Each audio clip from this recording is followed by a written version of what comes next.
15 second हटा के देखिए क्या करेंगे आप। 1 लाख कर देंगे मुझे, पीलू खान कर देंगे, मुख्तार कर देंगे, कौन रोक रहा है आपको?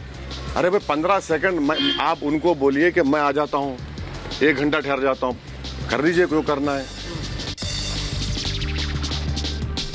बीजेपी की फायरब्रांड नेता नवनीत राणा ने माधवी लता के समर्थन में जनसभा को संबोधित करते हुए ओवैसी बंधुओं पर जमकर साधा निशाना। कहा 15 सेकंड में ही छोटे छोटे भाई का पता नहीं चलेगा।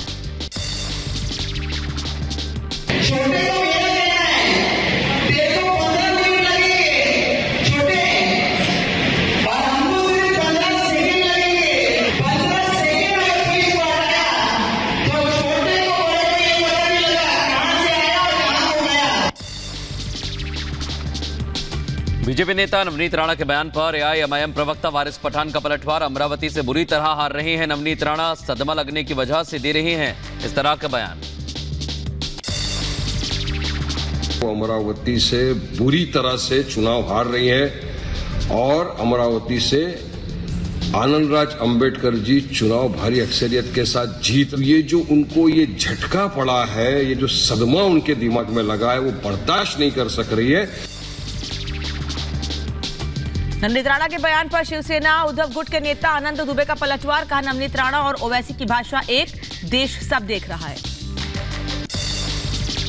देखिए, चाहे नवनीत राणा हो और चाहे ओवैसी बंधु हो, एक ही जैसी भाषा बोल रहे हैं, लेकिन जनता सब देख रही है और इंडिया गठबंधन और महाविकास आघाड़ी को बढ़त दे रही है जनता। कांग्रेस नेता पृथ्वीराज चव्हाण का नवनीत राणा के बयान पर पलटवार। का नवनीत ने जो कहा वो शर्मनाक, समाज में नफरत फैलाने से किसी को फायदा नहीं होगा। नवनीत राणा जो आज सांसद है, कहा है बहुत ही शर्मनाक है, समाज में नफरत फैलाने से किसी का फायदा नहीं होगा, देश जलाने से किसी का फायदा नहीं होगा। सैम पित्रोदा के बयान पर उत्तर प्रदेश के मुख्यमंत्री योगी आदित्यनाथ ने कांग्रेस पर बोला हमला। कहा कांग्रेस की यह खतरनाक साजिश उत्तर और दक्षिण भारत को बांटने की कोशिश। उत्तर भारत, दक्षिण भारत, पूर्वी भारत, पश्चिमी भारत को किस रूप में बांटने का प्रयास कर रहे हैं, रंग और चमड़ी के आधार पर, ये सचमुच बहुत खतरनाक मंशा कांग्रेस की दिखाता है। रॉबर्ट वाड्रा ने की सैम पित्रोदा के बयान की निंदा। कहा कोई आदमी जो इतना पढ़ा लिखा है कैसे ऐसे बोल सकता है, मैं बिल्कुल भी सहमत नहीं।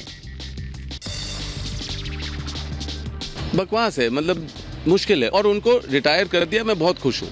ये बिल्कुल गलत है, पहले कुछ बोल रहे हो जो सोच नहीं है कांग्रेस की, और अब आप फिर कुछ और बोल रहे हो। इससे पहले कि और कुछ बोले, इनको रिटायर ही कर दीजिए। कांग्रेस नेता सैम पित्रोदा के बयान पर आरजेडी सांसद मनोज झा का बयान। कहा कांग्रेस ने इसका खंडन किया। आरजेडी ने भी सैम पित्रोदा के बयान की घोर निंदा की। हम में से कोई सैम पित्रोदा के बयान के साथ सहमत है नहीं। कांग्रेस ने इसका खंडन किया, हमने घोर निंदा की। भारत की विविधता के बारे में किसी को इस तरह की अशोभनीय टिप्पणी करने का अधिकार नहीं है। जनसंख्या रिपोर्ट को लेकर बीजेपी पर भड़के तेजस्वी। कहा नफरत फैलाने की हो रही कोशिश, मुद्दों से ध्यान भटकाने की कोशिश में जुटी है बीजेपी। जो सेंसस होना था 21-22 में, आज 24 हो गया, अभी तक तो हुआ नहीं। ये केवल देश की जनता को भ्रम में डालना और लोगों में नफरत फैलाने की बात ये लोग कर रहे हैं। प्रधानमंत्री आर्थिक सलाहकार परिषद की रिपोर्ट पर केंद्रीय मंत्री गिरिराज सिंह का बयान। कहा हिंदुओं की घटती जनसंख्या चिंता का विषय। कांग्रेस ने रोहिंग्या घुसपैठियों को दिया आश्रय। आज घट करके हम 70% पर आ गए। रोहिंग्या, बांग्लादेशी घुसपैठी, इसको वोट बैंक कांग्रेसियों ने बनाया और ये भारत के सनातन को खत्म करने की एक साजिश भी है। प्रधानमंत्री आर्थिक सलाहकार परिषद की रिपोर्ट में डिप्टी सीएम केशव प्रसाद मौर्य का बयान। जनसंख्या असंतुलन गंभीर चिंता है, इसको रोकने के लिए देश में यूसीसी जरूरी है। ये जो जनसंख्या का असंतुलन है, हिंदू की आबादी घटे और मुस्लिम की आबादी बढ़े, यह कांग्रेस की मुस्लिम तुष्टीकरण की राजनीति के कारण से हुआ है। इस प्रकार की चीज़ों को रोकने के लिए सामान्य नागरिक संहिता इस देश में जरूरी है। तेजस्वी यादव ने बीजेपी पर साधा निशाना, कहा वो रोड शो करें या एयर शो करें, हम लोग केवल जॉब शो करेंगे। हमने यही कहा कि भाई वो चाहे रोड शो करे या एयर शो करे, हम लोग जो है जॉब शो करेंगे। जॉब शो हम लोग इसलिए कह रहे करेंगे क्योंकि हमारी सरकार बनेगी।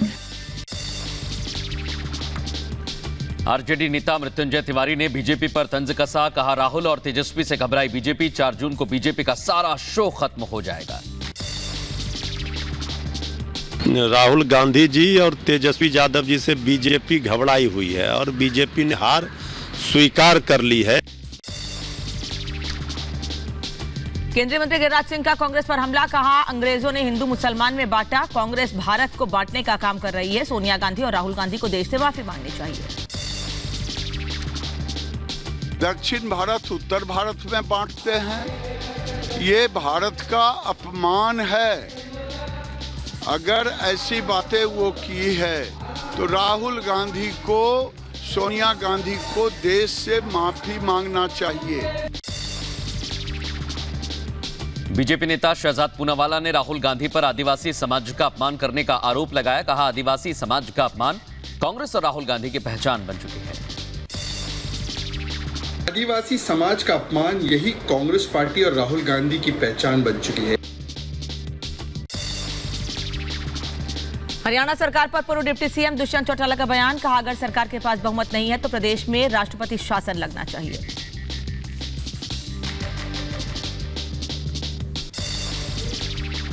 संविधान के अनुसार ये ताकत मामहीन के पास है कि वो floor of the house test करा सकते हैं कि मेजॉरिटी सरकार के पास है या नहीं है, और अगर सरकार के पास मेजॉरिटी नहीं है तो तुरंत प्रेसिडेंट्स रूल प्रदेश में लगाना चाहिए।